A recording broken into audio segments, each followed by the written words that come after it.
আজকে আমার পাশে এমন একজনকে নিয়ে বসেছি যে কিন্তু মোটামুটি বাঙালি এবং বাঙালি পেরিয়ে সকলের কাছেই ফেমাস।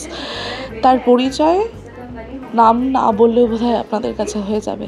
প্রথমেই তার কাছে জেনে নিই, কেমন আছে বলো? খুব ভালো আছি। কলকাতা এলে বেশ চাঙ্গা হয়ে যায়। এবং এই যেটা বলে কলকাতায় এলে চাঙ্গা হয়ে যায়, কলকাতার বাইরে থেকে কলকাতার এই মরশুম, কলকাতার এই বাঙালিয়ানাটা ঠিক কতটা মিস করা হয়? খুব মিস করি। সত্যি কথা বলতে কি, কলকাতায় এলেই আমি প্রথমে বাড়ি খাবার পছন্দ করি। আমার মা 6 মাস এখানে থাকেন, 6 মাস দিল্লিতে থাকেন। তো আমি প্রথমেই আমার আবদার হয় যে বাড়িতে এলেই যেদিন ল্যান্ড করবো সেদিন দুপুরবেলা 6 পদে রান্না হবে আমার ফেভারিট জিনিসগুলো। এই তো আজকে এখানে আসার আগেও খেলাম উচ্ছে করলা সেদ্ধ দিয়ে ভাত। আমার দারুণ লাগে উচ্ছে করলা সেদ্ধ দিয়ে ভাত, মুসুরি ডাল, আলু কুমড়োর ছেচকি, ডিম কষা, মানে একদম পিওর বাঙালিয়ানা। দানাদার খেলাম তো এক্ষুনি। এবং আবারও তোমাকে আমরা একটা ওয়েব সিরিজে দেখতে চলেছি, এবং অলরেডি একটা ওয়েব সিরিজে কিন্তু তুমি ভীষণ ফেমাস, সেটা নেগেটিভভাবেই বলি বা পজিটিভভাবেই। এই যে আবার ওয়েব সিরিজে তোমাকে আমরা দেখতে পাবো, কতটা এক্সাইটেড? দেখো, ক্যারেক্টার নিয়ে আমি সবসময় এক্সাইটেড থাকি। মিডিয়ামটা আমার কাছে অতটা ইম্পর্টেন্ট নয় সত্যি বলতে কি। মিডিয়াম টেলিভিশন হোক, ওয়েব সিরিজ হোক, সিনেমা হোক, রেডিও হোক, সেটা আমার কাছে অতটা ইম্পর্টেন্ট নয়। যতটা ইম্পর্টেন্ট হচ্ছে যে আমি ওটা সঠিকভাবে করতে পেরেছি কিনা, আর মানুষের কাছে যখন পৌঁছেছি তখন সেটার মধ্যে একটা অনেস্টি আছে কিনা, সেটা আমার কাছে বেশি ইম্পর্টেন্ট। আমি যতদূর মনে করি যে আমি এই কাজটাও অতটাই অনেস্টলি করেছি যতটা পপুলার কাজগুলো করেছি। এটা কীভাবে অ্যাকসেপ্ট করবে লোকে সেটা আমার জানা নেই। এবং সত্যি কথা বলতে কি, একটা প্রজেক্ট ফাইনালি কীরকম দেখতে হবে না হবে সেটাও অ্যাক্টর কন্ট্রোল করতে পারে না, একটা শুধু নিজের কাজটা করতে পারে। তো আমি নিজের কাজে বিশ্বাসী, নিজের কাজটা ভালো করে করেছি, দেখা যায় পরিণতি কী হয়। এবং প্রফেসর সেনগুপ্ত নামেতে বোঝা না গেলেও আমরা জানতে পারছি একটু টুইস্ট রয়েছে, একটু ধামাকা রয়েছে। তোমার ক্যারেক্টারটা কি? এটা একটা অদ্ভুত একটা ক্যারেক্টার আসলে। মানে এটা ক্যারেক্টারটার অরিজিন গ্রাম বাংলায় ছোট ছিল, বাবা নেই, মা কারো অন্যদের বাড়িতে কাজ করে। তো একটা কষ্টের সৃষ্টে বড় হওয়ার ছেলে, প্রচুর মারধর খেত, খুব ডানপিটে ছিল, কেউ পছন্দ করতো না। একটা ঘটনা ঘটে, তাই জন্য সে গ্রাম থেকে পালিয়ে যায়, গ্রাম ছেড়ে চলে যায়, কোনোদিন আর ফেরত আসে না। সে ছুটতে পালিয়ে একটা ছোটো শহরে আসে, উত্তরবঙ্গের একটি ছোটো শহরে, যেখানে একজনের বাড়ির দরজার বাইরে এসে ঘুমোচ্ছিল বাচ্চা। সে ভদ্রলোক প্রফেসর ছিলেন, তিনি ওকে তোলেন এবং ওকে বড় করেন, এবং তারপর সে ওর ছেলে, এই ভদ্রলোকের ছেলে হয়ে যায়। এই ভদ্রলোকের মতো এও পড়াশোনা করে যাকে বলে অ্যাকাডেমিক্সে যায়, এবং তারপর পরে প্রফেসর হয়ে যায়। কিন্তু যে ঘটনাটা গ্রামে ছেড়ে এসেছিলো, সেই ঘটনাটা ওকে কোনোদিন ছাড়তে পারে না, ওর ভেতরে ওটা থেকে যায়, এবং সেই ক্ষতটা ও সারা জীবন ক্যারি করে, এবং মাঝে মাঝেই সেটা বেরোয়, এবং একটু বাজেভাবে বেরোয়। তো এই সিরিজটার মধ্যে আমরা দেখতে পাবো যে ওর চরিত্রের মধ্যে কী প্রবলেম রয়েছে, তার থেকে ও চারদিকে রিলেশনশিপে কী প্রবলেম তৈরি করছে, এবং ওর জীবনের পরিণতি কী হচ্ছে, সেটা আমরা এখানে দেখতে পাই। যেটা বললে এই যে মারধর খাওয়া, তোমার নিজের লাইফ, মানে আমি যদি জয়দাকে জিজ্ঞাসা করি, তুমি কি এরকম ছোটোবেলায় মারধর খেয়েছিলে? আমাদের জেনারেশনে কিন্তু টিচারের হাতে আর বাবা মার হাতে মার খাওয়াটা খুব নর্মাল ছিল। এখনকার মতো অত রেস্ট্রিকশনস ছিল না যে বাচ্চাকে কী করে বড় করতে হয়, তার এত উপদেশও ছিল না, আর মানে সোশ্যাল মিডিয়াতে এত পয়েন্টার্স ছিল না, 1 2 3 4 5 6 10 এত রুল কিছুই ছিল না। তখন ডানপিটে হলে মার খেতেই হবে, তখন কনসেন্ট্রেট না করলে মার খাবেই। ধোলাই হতে পারে, কিংবা একটা চড়চাপড় হতে পারে। কানমালাটা তো খুবই কম জিনিস ছিল, কানমালা তো সবাই খেত। আর বেতের মার তো স্কুলের টিচারের কাছে সবাই বেতের মার খেত, আমিও বেতের মার খেতাম। আমি ভীষণ ডানপিটে ছিলাম, ভীষণ ডানপিটে, আমার মার খাওয়াই উচিত। আমি বাড়ি থেকে বেরিয়ে যখন স্কুলে যাচ্ছি, তখন যেই রিক্সায় করে স্কুলে যেতাম সেখানে বসতাম না, তার পেছন থেকে ঝুলতাম। ঠিক আছে, স্কুলে প্রত্যেক দিন আমাকে বাথরুমে বন্ধ করে রাখা হতো চেন দিয়ে, মানে পানিশমেন্ট। আমার মা এসে আমাকে ছাড়াতো, আমি এত ডানপিটে ছিলাম। আমার কোনো দিন দু হাঁটু কোনো দিন শুকনো ছিল না, সবসময় ক্ষত, সবসময় পড়ছি। এরকমও হয়েছে আমি নর্দমায় পড়েছি, ওইতে মা রাস্তায় ল্যাংটো করে আমাকে চান করিয়েছে সবার সঙ্গে। তো আমি ভীষণ ভীষণ ভীষণ ভীষণ ডানপিটে ছিলাম, স্কুলেও ওরকম ছিলাম। তো তারপর ছোটোবেলায় কনভেন্ট স্কুলে ছিলাম কলকাতাতেও এবং দিল্লিতে যখন যাই সেখানেও। সে হাতে বেত খাওয়াটা কনভেন্ট স্কুলে একটা কনভেনশন ছিল তখন। আর বাড়িতে বাবা একটু বদরাগী ছিলেন, পেশেন্স কম ছিল, তো বাবার হাতে আমি প্রচুর ধোলাই খেয়েছি, ভালো ধোলাই খেয়েছি, খেয়ে খেয়ে শক্তপোক্ত হয়েছি। আর রেজাল্ট তো সেরকম সাংঘাতিক কিছু আসতো না। প্রচণ্ড আমি মানে ভাববিহোর, স্বপ্ন দেখা ছেলে, সবসময় জানলার বাইরেই মন চলে যেত, গল্পের বই আর গল্প মনে তৈরি করা এসবের মধ্যেই থাকতাম। তাই কনসেন্ট্রেশনটা খুব খারাপ ছিল। আর আমাকে নিয়ে বেটিং হতো, মানে আমার কাকা মামারা বলতো তুই যদি এক জায়গায় 3 মিনিট বসিয়ে তোকে ক্যাডবেরি দেবো একটা। তো সেই ক্যাডবেরির লোভে আমি এক জায়গায় 3 মিনিট বসতাম, নইলে কোনো দিন এক জায়গায় 3 মিনিট বসতে পারিনি। মানে ছোটোবেলাটা বলতে গেলে ভালো কেটেছে, মানে বেশ গল্প করার মতো কেটেছে। তারপরে যখন তুমি আস্তে আস্তে কলকাতা ছেড়ে দিল্লিতে চলে গেলে, এতক্ষণ তোমার সাথে কথা বলার পর যেটা দর্শকও বলতে পারি এবং আমিও বলতে পারি, তোমার বাংলা কিন্তু বেশ ঝরঝরে। এমন নয় যে আমাদের এখন যেমন বাঙালিদের কথা বলতে গেলেও মনে হয় যে এই বাংলাটা ঠিক আসে না। তো তুমি কি বলবে যে এই বাংলাটা কি চর্চার মধ্যে আছে? আসলে যে পিরিয়ডে আমরা কলকাতা থেকে দিল্লি গেছিলাম, তখনও দিল্লি অতটা কসমোপলিটন নয়, আমরা দিন যেতে বাঙালিয়ানাটা নিয়ে গেছিলাম। আর ছোটোবেলা থেকেই না আমার বাংলা গল্প পড়ার চর্চা ছিল। আমি বাংলাই পড়তাম, ইংরেজিও না হিন্দিও না। আমার বাড়িতে শুকতারা আসতো ছোটোবেলায়, আনন্দমেলা আসতো, পুজো বার্ষিকীগুলো আসতো, সব অমৃতবাজার পত্রিকা, দেশ সব আসতো। তার মধ্যে ফেলুদার গল্প, প্রফেসর শঙ্কু, তোমার আশাপূর্ণা দেবীর ছোটদের গল্প, সমরেশ বসুর ছোটদের গল্প, বাটুল দ্য গ্রেটের কমিক্স। হ্যাঁ, তো এইগুলো ছিল আমার ছোটোবেলা। তো বাংলা সাহিত্য পড়ার যদি চর্চা থাকে তো কোথাও একটা বাংলা সেন্স তো থাকবে। এখন দিল্লিতে গিয়ে হিন্দি বলা হয়তো শুরু করতে পারি, তখন হয়তো বাংলা একটু গুলিয়ে যেতে পারে, কিন্তু বাংলা সাহিত্য জীবনে থাকা মানে চরিত্রগুলো জীবনে রয়েছে, বাংলা ঐতিহ্য ইতিহাস ওগুলো কোথাও না কোথাও ঢুকে যায় ভেতরে, সেগুলো তো পুরোপুরি বেরোয় না। তো সেগুলো নিয়েই গেছিলাম। তারপরে আবার বাংলার সঙ্গে আবার গভীর সম্পর্ক শুরু হলো বাংলা সিনেমা দিয়ে, যাকে বলে। মাঝখানে একটা পিরিয়ড ছিল যখন আমি হিন্দিতেই বেশি কাজ করছিলাম, আমার প্রফেশন হিন্দিতেই শুরু হয়েছিল, তারপরে ইংরেজিতেও কাজ করছিলাম। বাংলা সিনেমা পাতালঘর দিয়ে যখন শুরু করি তখন বাংলার সঙ্গে আবার সম্পর্ক শুরু হয়। আর প্রথম দিকের আমার সব ছবি বাংলা সাহিত্য থেকে বেরোনো ছবি। তো শীর্ষেন্দু, তারপরে রবি ঠাকুরের চতুরঙ্গ, জয় গোস্বামী যারা বৃষ্টিতে ভিজেছিল, ভালো থেকো, কাগজের বউ, বুদ্ধদেব বসুর কাগজের বউ, তো এগুলো তো সব সাহিত্য থেকে তোলা গল্প। তো আমার বাংলা সিনেমার জীবনটাও তো সাহিত্য দিয়ে শুরু হয়েছিল, কাজে সাহিত্যের সঙ্গে আমার গভীর যাকে বলে একটা সম্পর্ক থেকেই গেছে। এবং যেটা বলছেন সাহিত্য দিয়ে শুরু হয়েছিল, সেই সাহিত্যর গল্প থেকে আস্তে আস্তে কিন্তু আমরা এখন অনেকটা সরে এসেছি। এখন অনেক বেশি মৌলিক গল্প নিয়ে কাজ হয়, কিন্তু কোথাও গিয়ে সেগুলো ভালো গল্প হয়, কোথাও গিয়ে যেন সেই গল্পটা কাজ করে না। এই যে জার্নিটা, এই যে ইভলিউশনটা, এটা তুমি কীভাবে দেখছো? দেখো, ওঠানামা তো প্রত্যেক সমাজেই থাকে, এটাকে আমরা সাইকেল বলি। এই সাইকেল ঘুরতে থাকে, তাই না? তোমাদের মনে আছে একসময় বাংলা টেলিভিশনে খুব খাঁটি কাজ হতো, কি অসাধারণ টেলিফিল্ম হতো। বাংলার আজকে যে নাম করা ডাইরেক্টররা সব টেলিফিল্ম করে বেরিয়ে এসছে, কি দারুণ দারুণ গল্প নিয়ে টেলিফিল্মগুলো হতো। সেগুলো কোথায় গেছে এখন? যেগুলো এখন হচ্ছে সেগুলো তো লোকে দেখে অবশ্যই বগুড়াসে গেলে, কিন্তু আমরাও জানি যে ওগুলো সত্যিকারের গল্প বলার গল্প তো নয়, ওগুলো মানে ভাঙিয়ে ভাঙিয়ে ভাঙিয়ে ভাঙিয়ে টেনে টেনে টেনে টেনে করে যাচ্ছে। তো সাহিত্য টেলিভিশন থেকে চলে গেছে সিনেমাতে। লোকে এখন মানে মেকাররাও কনফিউজ যে সত্যি বলতে কী দেবো লোকেদের যাতে লোকেদের টানবে। কাজে একটা জিনিস যদি চলে তখন দেখবে তুমি আরও 10টা ছবি ওই একই আদলে তৈরি হয়, তাই না? একটা যদি বাবা ছেলের ছবি চলে যায়, একটু বয়স্ক বাবার গল্প, তাহলে দেখবে তারপর অনেকগুলো ছবি আসবে যেখানে বয়স্ক বাবা কিংবা বয়স্ক মা, তাই না? সেই বাবাকে নিয়ে বয়স্ক বাবা বয়স্ক মাকে নিয়ে ছবি চলবে। তারপর যদি একটা সাইকোপ্যাথকে নিয়ে ছবি চলে যায় তাহলে অনেকগুলো সাইকোপ্যাথের ছবি আসবে। তো এই রকমভাবে এখন চলছে, মানে ফর্মুলা। বাংলা ছবিতে একসময় ফর্মুলা কিন্তু ছিল না। আমার ছোটোবেলায় আমরা যে বাংলা ছবি দেখেছি তোর এত ভ্যারাইটি ছিল। আমরা কমেডিও দেখতাম, বাহাদুর জহরের কমেডিগুলো দেখতাম, ঠিক আছে, কী মজার মজার কমেডি হতো।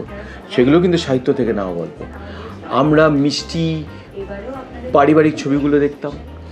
আবার খুব মিষ্টি একদম বাঙালিয়ানা রোম্যান্সের ছবি ছিল, হ্যাঁ, সে হারানো সুর হোক আর সোনার খাঁচা হোক, যাই হোক ছিল। তারপরে সিরিয়াস ছবিও ছিল, যেগুলো সত্যজিৎ রায়, মৃণাল সেন, পলিটিক্যাল ছবি সেগুলো ছিল। সামাজিক ছবি ছিল, তপন সিনহা আর স্যাটায়ার ছিল, যে ব্যঙ্গ, সমাজকে নিয়ে ব্যঙ্গ।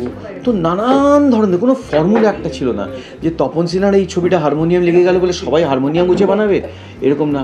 কিংবা তরুণবাবুর শ্রীমান পৃথ্বীরাজ লেগে গেলে সবাই শ্রীমান পৃথ্বীরাজ বানাবে, সেরকমও না।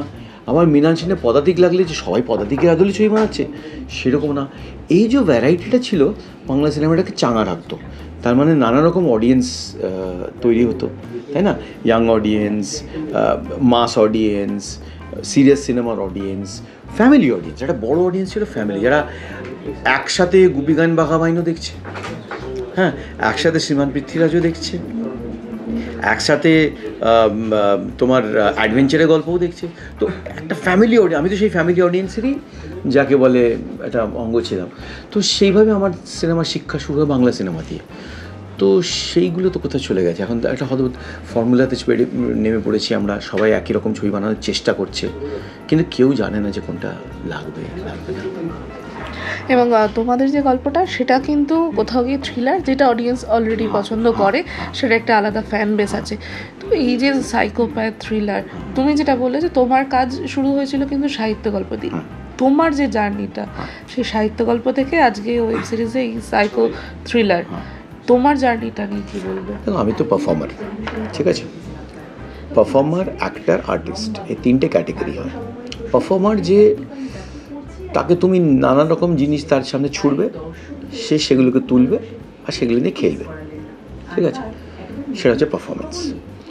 একটা হচ্ছে অ্যাক্টার। অ্যাক্টার যে একটা স্ক্রিপ্টে একটা চরিত্রকে গড়ে তুলবে। আর একটা হচ্ছে আর্টিস্ট, যে খুব মানে নিজস্ব ছবির সঙ্গে যুক্ত হবে। তাতে তার ক্যারেক্টার বড় হতে পারে, ছোট হতে পারে, নাও হতে পারে, কিন্তু ছবিটা কিছু কথা বলছে, কিছু ভাবে কথা বলছে, যেটা সে জানে যে সিনেমার জগতে, সিনেমার পৃথিবীতে কোথাও একটা সে একটা ছাপ ছাড়বে। সেখানে আর্টিস্টের জায়গাটা চলে আসে। তো আমি যখন একটা বিলু রাক্ষস করি, সেটা একটা আর্টিস্টের জায়গায় চলে যায়, তাই না? পাতাল ঘর করি, সেটা আর্টিস্টের জায়গায় চলে যায়, কারণ সিনেমাটা সেখানে বড়। অনেক ছবিতে আমি অ্যাক্টার, যেখানে আমি ভালোভাবে একটা চরিত্র গড়ে তুলছি। আর কিছু কাজে আমি পারফর্মার, যেখানে সব কিছু যে ঠিকঠাক হবে তা আমি জানি হয়তো না, কিন্তু আমার যে কাজটা সেটা আমি ভালোভাবে এনজয় করব এবং অডিয়েন্সকে এনজয় করাবো।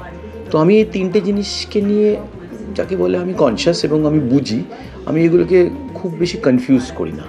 আমি নিজেকে খুব সিরিয়াসলি নিই না, আমি কাজটাকে সিরিয়াসলি নিই, নিজেকে আমি বেশি সিরিয়াসলি নিই না।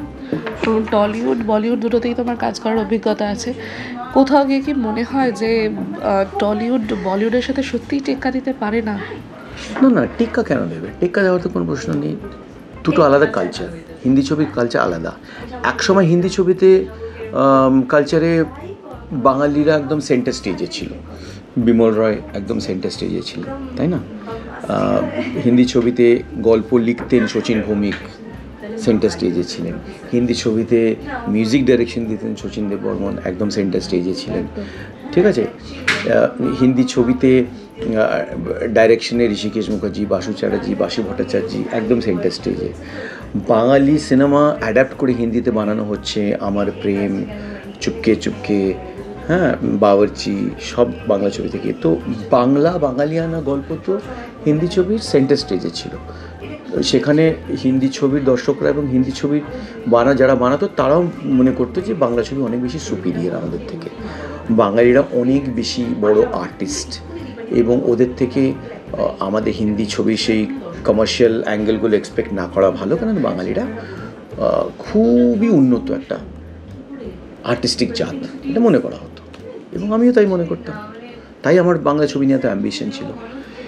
বাঙালিরা যদি বলিউডের দিকে তাকায় তাহলে তো উল্টো হয়ে গেল ব্যাপারটা, সেটা তো ঠিক হবে না। বরং নিজের যে ভেতরে যে পারদর্শিতা ছিল, নিজের যে ইউনিকনেসটা ছিল, সেটাকে ধরে রাখার চেষ্টা করা উচিত। আমাদের বাঙালিদের হিস্ট্রি খুব স্ট্রং, আমাদের সাহিত্যর হিস্ট্রি ভারতের যে কোনো অন্য রিজনের থেকে অনেক বেশি রিচ, এটা তো মানতে হবে।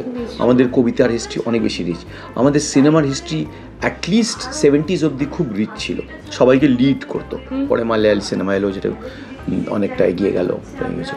তো আমাদের নাটকের ইতিহাস অন্য সব রিজন থেকে নাটক শিখেছে আমাদের থেকে অন্যরা। তো আমরা তো সবাইকে শিখিয়েছি, তাই না? আমাদের অ্যাকাডেমিক্সের, ক্যালকাটা ইউনিভার্সিটির কী নাম ছিল এক সময়, প্রেসিডেন্সি বলতে লোকে অজ্ঞান হয়ে যেত, তাই না? যাদবপুর প্রেসিডেন্সি। তো আমরা তো সব দিক দিয়ে অত্যন্ত উন্নত ছিলাম, সবাই আমাদের ফলো করতো। কাজে আমরা অন্যদের থেকে কমপ্লেক্স কেন হব? আমরা অন্যদের মতো হওয়ার চেষ্টা কেন করবো? আমাদের নিজস্বতাকে ধরে রাখবো আর মনে করবো যে নিজস্বতার মধ্যেই ইউনিভার্সালিটি আছে, মানে লোকাল সত্যিই গ্লোবাল। হ্যাঁ, যখন আমরা অরণ্যের দিন রাত্রি দেখি, তখন কি আমি তো অ্যাজ এ বাঙালি দেখি, আমি বাঙালিয়ানাটা খুঁজে পাই। কিন্তু একজন ফরাসি লোক যখন সেটাতে দেখে, সেখানে সে একটা কালচার, একটা গল্প, কিছু চরিত্র দেখতে পায় যেটা তাকে খুব ভালোভাবে ইম্প্যাক্ট করে, তাই না? তো এই যে গ্লোবাল আর লোকাল ইজ গ্লোবাল, এই ব্যাপারটা তো বাংলা সিনেমা, বাংলা সাহিত্যে ছিল। তো সেটা আমার মনে হয় বলিউডের দিকে না তাকিয়ে আমাদের নিজেদের ভেতরে তো বেশি গভীরে যাওয়া উচিত। আর এখন বারে বারে যেটা শোনা যায় যে নেপোটিজম, সেটা টলিউড হোক বলিউড হোক, কোথাও গিয়ে একটু চেনা পরিচিতি না থাকলে বা যদি সবার সাথে মানিয়ে গুছিয়ে চলতে না পারে, তাহলেই নাকি কাজের প্রবলেম হচ্ছে, কাজ পাওয়া যাচ্ছে না। তো সেই সমস্তটা কি তোমাকে কোনো ফেস করতে হয়েছে? আমাকে সেভাবে ফেস করতে হয়নি, কিন্তু আমার স্পেসটা একটু আলাদা স্পেস। আমি তো স্টার হওয়ার জন্যে দাপাদাপি করিনি, আমার মধ্যে হিরোগিরি ব্যাপারটাও নেই। আমি পুরোপুরি চরিত্র অভিনেতা, এবং আমি একটু পড়াশোনা করা চরিত্র অভিনেতা, মানে যে অ্যারেগেন্ট নয়, আমি জাস্ট বলছি আমি একটু পড়াশোনা করে চরিত্র অভিনেতা। আমি সিনেমা করবো, এনজয় করবো, লাইফস্টাইল হবে, এই হবে, ওই হবে, ওই ট্র্যাককে আমি নেই না, আমার মাথা ওই ট্র্যাকগুলো নেই, মানে পশার গ্ল্যামার ট্র্যাক আমার মাথায় নেই। আমি এগুলো যেটা করি সেটা এনজয় করার জন্য করি, এবং তার পেছনে আমার একটা ভাবনা চিন্তা কাজ করে, ঠিক আছে? তো সেই স্পেসটা একটা, যাকে বলবো ছোট স্পেস, সেই স্পেসে সবাই অপারেট করতে পারে না, তার জন্য পড়াশোনা করতে হবে, চিন্তা ভাবনা করতে হবে, তাই না? তো সবাই ওই স্পেসে ঢোকে না। বেশিরভাগ ইয়াং ছেলেমেয়েরাই হিরো হতে চায়, হিরোইন হতে চায়, ফলোয়ার্স চায়, জামা কাপড় চাই, গ্ল্যামার চাই, সব জায়গায় দেখা যেতে হবে, সবাই তাকে ফিচার করবে, লাইফস্টাইল হবে, দুবাই যাব, এখানে যাব, ওখানে যাব, প্রচুর কেনাকাটা করব, তাই না? মেটেরিয়াল একটা জীবনটা আমার সুখের হবে। অ্যাকচুয়াল আর্টটা নিয়ে বেশি চিন্তা ভাবনা নেই, গল্প, সাহিত্য, সিনেমা, ফিলসফি, কবিতা, এ নিয়ে তত চিন্তা ভাবনা নেই। তো সেটা তাদের জীবন, আমার জীবনে এগুলো রয়েছে, আমি এগুলো ছাড়তে পারি না। আমি আজও লাইন দিয়ে ফিল্ম ফেস্টিভ্যাল যাই, আমি আজও লাইনে দাঁড়িয়ে নাটকের ফেস্টিভ্যালে যাই, আমি আজও লাইনে দাঁড়িয়ে লিটারেচার ফেস্টিভ্যালে যাই। এটাই আমার জীবন, এটাই আমি এনজয় করি। তো এই স্পেসের মধ্যে নেপোটিজম সেভাবে কাজ করে না, কেন এই স্পেসের মধ্যে ঢুকতে হলে ট্যালেন্ট দরকার, যেটা বললাম, ইন্টেলিজেন্স দরকার, তাই না? চিন্তা ভাবনা দরকার। তাই জন্য নেপোটিজম যেটা বলে সেটা তো সব জায়গায় আছে, সমাজের সব ক্ষেত্রেই নেপোটিজম। তুমি চাকরি না পেলে পরেও বাবা মা অপরকে গিয়ে, মানে চেনা জানা কোনো ইনফ্লুয়েন্সিয়াল লোককে বলবে একটু দেখ না ওর যদি কোথাও হয়ে যায়, এটা তো নেপোটিজমই। কিন্তু নেপোটিজম থাকবেই, মানে মানুষ নিজে চেনা জানা পরিজনকে ফেভার করবে না, তো তাহলে সে মানুষ কিসে? মানুষ তো করবেই। আমি আমার বোনকে ফেভার করবো না, আমি আমার ছেলেকে এগিয়ে নিয়ে যাবো না, আমি আমার ছেলের দোষের থেকে বেশি গুণ দেখবো, তাই না? তো এটাকে নেপোটিজম বলে, তাই তো? আমার মনে হয় আমরা নেপোটিজম জিনিসটা ডিসকাস করি ছবিতে, ফিল্মে, শুধু অ্যাক্টিংয়ের জায়গায়, ক্যামেরার সামনে। আমরা ক্যামেরার পেছনে নেপোটিজমটা ডিসকাস করি না। লেখকের জায়গায়, মেকারের জায়গায়, এডিটারের জায়গায়, মার্কেটিংয়ের জায়গায় তো আমরা নেপোটিজম ডিসকাস করি। আমরা শুধু ফিল্ম স্টারের জায়গায়, অ্যাক্টারও না, স্টার কজন হয়? 5-6 জন টপ স্টার হয়, মেল 5-6 জন ফিমেল স্টার হয়। তো 12 জনের মধ্যে আমরা আটকে থাকি, তাদের নিয়ে নেপোটিজম ডিসকাস করি। সেই স্টারও কিন্তু অন্য স্টাররা বানায় না, সেই স্টারকে পাবলিক বানায়, সেই স্টারকে সুযোগ দেওয়া যায়, কিন্তু মানুষ তাকে অ্যাকসেপ্ট করবে কি করবে না। সঞ্জয় দত্ত আর কুমার গৌরব একসাথে এসেছিল, একজন করেছে লাভ স্টোরি, একজন করেছে Rocky. Love story superhit, Rocky hit, কিন্তু কুমার গৌরবের তারপরে আর কোনো খোঁজ নেই, সঞ্জয় দত্ত সুপারস্টার হয়ে গেল, তাই না? তো এটা হচ্ছে পাবলিকের রিয়াকশন। এবং আড্ডার একদম শেষ মুহূর্তে এসে তোমাকে যদি জিজ্ঞেস করি, এই যে তোমাদের সিরিজ আসছে, কাজ করার অভিজ্ঞতা কীরকম? বাংলাতে কাজ করা আমার একটা লোভ হচ্ছে অন্যরকম। বাংলাতে অনেকটা ঘরোয়াভাবে কাজ হয়। আমাদের হিন্দি ফিল্ম ইন্ডাস্ট্রিতে এখন ঘরোয়া ভাবটা চলে গেছে, একটু বেশি বড় হয়ে গেছে সব কিছু, ফ্যাসিলিটিস অনেক বেশি হয়ে গেছে, রিসোর্স অনেক বেশি হয়ে গেছে, কাজেই সবার সঙ্গে মিলেমিশে কাজটা অতটা হয় না। অনেকটা সবার প্রচুর স্টাফ রয়েছে, প্রচুর তাদের এজেন্সিজ আছে, এই আছে, একটা একটু কসমেটিক অ্যাটমসফিয়ার হয়ে গেছে। হ্যাঁ, কাজের জায়গায় প্রচণ্ড সিরিয়াস, প্রচণ্ড প্রফেশনাল, ঠিক আছে, যেটা এখানে হয়তো একটু কম। হ্যাঁ, কিন্তু এখানে ঘরোয়া ভাবটা আছে, এখানে খাবো দাবো, গেঁজাবো, আড্ডা দেবো, এই করবো ওই করবো, ফুর্তি করবো। হ্যাঁ, ওইটা একটু বেশি ইম্পর্টেন্ট এখানে। কাজের জায়গাটা কাজ হবে, ওটা হয়ে যাবে, ওটা দিয়ে বেশি মাথা ঘামাবো না। তো আমার এই দিকটা, এই ঘরোয়া ভাবটা খুব পছন্দ।